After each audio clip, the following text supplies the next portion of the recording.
Good afternoon, Jeanine. It is so nice to have you here with us today as the Chief Development Officer of Carnegie Science. We greatly appreciate you taking the time to join us today. Thank you, Piper. It's always a pleasure to talk with you. Same.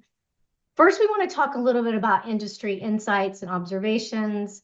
You've dedicated over 2 decades of your nonprofit career to leading fundraising policy and research institutions across the DC area. I know you've witnessed significant changes across the philanthropic landscape, and today we'd love to hear some of the key trends that you've noticed and opportunities that you've observed, and really how these have also helped shape how you are leading Carnegie Science. Yes. So I would say my 20 years of fundraising, I think one of the biggest things I've seen is there is more money out there. There's more money out there than there was before. The numbers show that. But I think it's getting increasingly harder to get. And that is because there's a trend towards creating big grants in this movement towards that.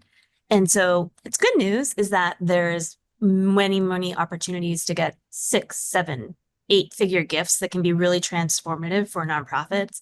But to do that, there's a couple of things that they need to focus on. And that's kind of what I've been bringing to this role and what I've been learning through my past roles and working in some of these big gifts. And I was kind of thinking about this and like how to summarize this. And basically, I'm thinking about 3 things that you need. And one is first, you need a compelling vision for your work.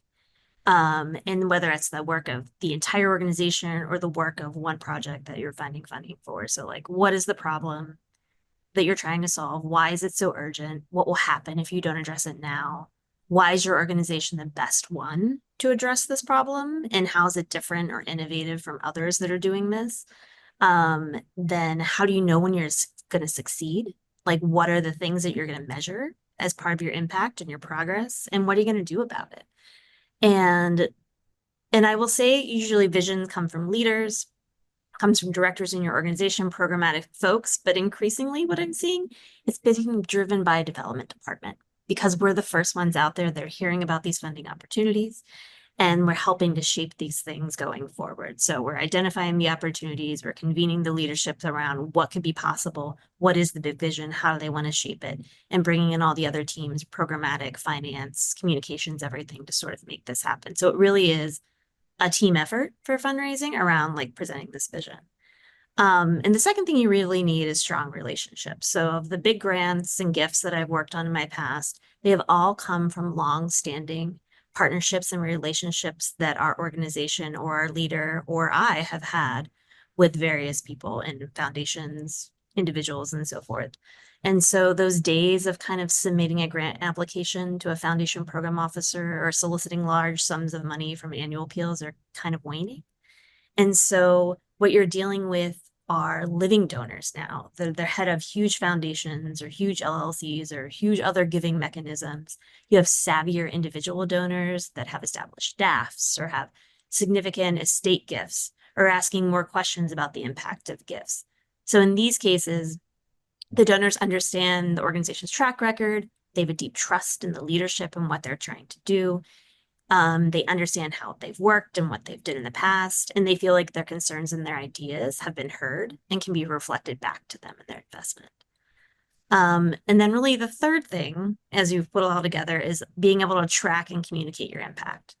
Donors, whether big and small, want to hear regularly about what you're doing with their money and how you're making a difference. And they really want to know that the vision that you sold them initially is really coming into fruition. They want to understand how it's happening. And then also, once you hit the point of success there, what are you going to do next? How are you going to scale? How are you going to grow? And to do that, you really need establish some systems and some processes to report out and engage, again, everyone in your organization to sort of make that happen for you. Very helpful. And I'm glad to hear you say it also starts at the organizational level and really not just building relationships with your donors, but also across departments. Those are definitely some key insights. So thank you for sharing.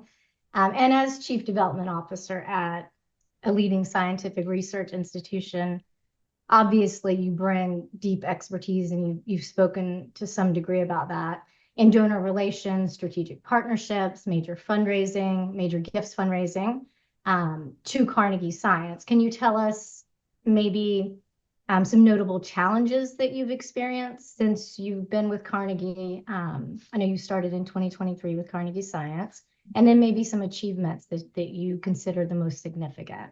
Yeah. I will say, so Carnegie Science was founded over 120 years ago by the founder, really, of modern philanthropy, Andrew Carnegie.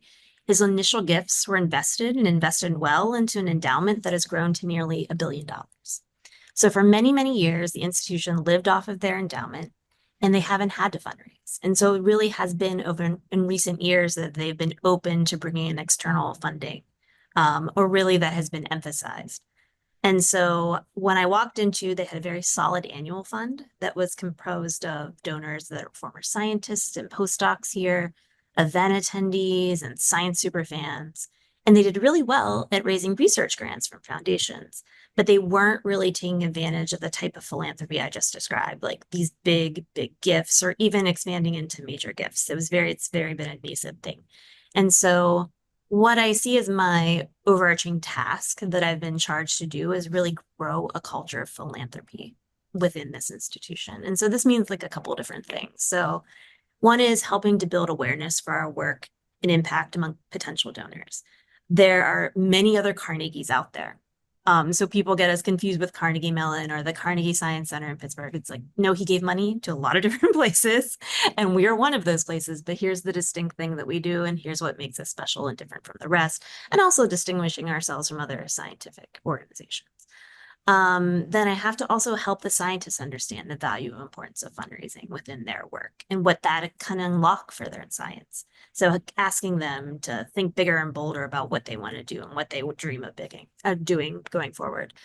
Also then building a major giving and principal program, gift program, and all that comes with it. So identifying new prospects, particularly younger donors, new cultivation tools, and regular ways to steward and incentivize people to be giving more. And then also a focus on planned giving. A lot of our donor base is older, and they're approaching the part of their life where they're thinking about what their legacy is and what they can be doing. And so leveraging this long-standing generosity of our current donors, and it really ensuring that they leave a legacy for the institution. And so over the last 18 months, I say the couple of the quick things that we've done, we've grown our development department by 2 major gift officers, which Orr helped us do. And we're focusing their efforts really on major gifts. So I'm really flipping the focus on high cost, low return efforts. So like annual fund, doing big, like fancy events, and really focusing on low cost, high return activities. So like the relationship building, do our smaller salons that are hosted by donors and other partners, getting in new introductions to people through our board and through other donors and friends of the institution. So focusing that way. With help with Orr, we've trained our staff and our board around planned giving. So I want each one of our gift officers to understand what are all the tools available for a donor to be giving a planned gift. It's not just a simple bequest anymore. There are more sophisticated tools that they can be using. And really identifying a robust pipeline of current donors and prospective donors that we can be working on planned gifts for in the future. I've also been engaging, like I said, the scientists more in our work. We're having them come to salons and doing speaking, having them lead tours for us, and also getting involved more with the directors of our divisions. We have 3 scientific divisions, each of whom are very eager to fundraise and are actually pretty good at it. And so really leveraging their eagerness and their willingness to do this has been a pleasure and a great thing to work with. Also working with the directors in our finance team, I've been narrowing down our priorities of what actually we're going to raise money for. So when I got here, there's a lot of talk of like, oh, well, we raise money for this and we could do this or we could do this. No, like we need a few priorities. Well, what are they? What are going to make the biggest difference from our bottom line, help grow our science, get us to the direction and follow like what aligns really truly with our mission. So working on those things. And from there, we've already raised, we have an upward trajectory. Last year, our attainment was 15.5 million for our fiscal year, which is about 50% more than in previous years. And so we're hoping to sustain this and move this momentum forward. Thank you. Thank you, Jeanine. And it has been a true honor to work with you and your team. You've sort of alluded to it, and thank you for the mention too of working with Orr Group. We've worked with Carnegie Science for over 4 years at this point for strategizing and now managing your transformative campaign, really to engage leading philanthropists and match the fundraising ambitions of Carnegie, as you mentioned, and speaking with a scientist and really trying to get them to think about what are these bold initiatives and new discoveries that Carnegie wants to embark on. Beyond our campaign work, you also mentioned we have worked with you to help leverage planned gift fundraising. It's so good to see you take that on and the institution take that on. Many nonprofits still aren't engaging and really putting to full benefit planned giving for their organization. It's so important. And I know you've seen that as an organization. Orr Group has also helped with recruitment and HR support, as you mentioned. Are there specific instances and ways that this collaboration and really partnering with an outside organization has helped add value and fuel your work at Carnegie that you wouldn't mind sharing? Yeah, I will say that, when I walked into this role over 18 months ago, Orr Group was already in place. They've been working for a while, and it's just been immensely helpful for me to have a thought partner so far with my time here. And they've brought sort of the same level of experience to the table that I did. And so immediately understood what I was hoping to achieve and how to get there. So that was completely refreshing and reassuring as I was walking to a new role of trying to reinvent things. Like I have a partner who knows where I want to go and can help us get there. And so really has helped us think through like moving from this low cost, high return model of fundraising to helping me build really great strategies around major gifts and planned giving and how we can support that.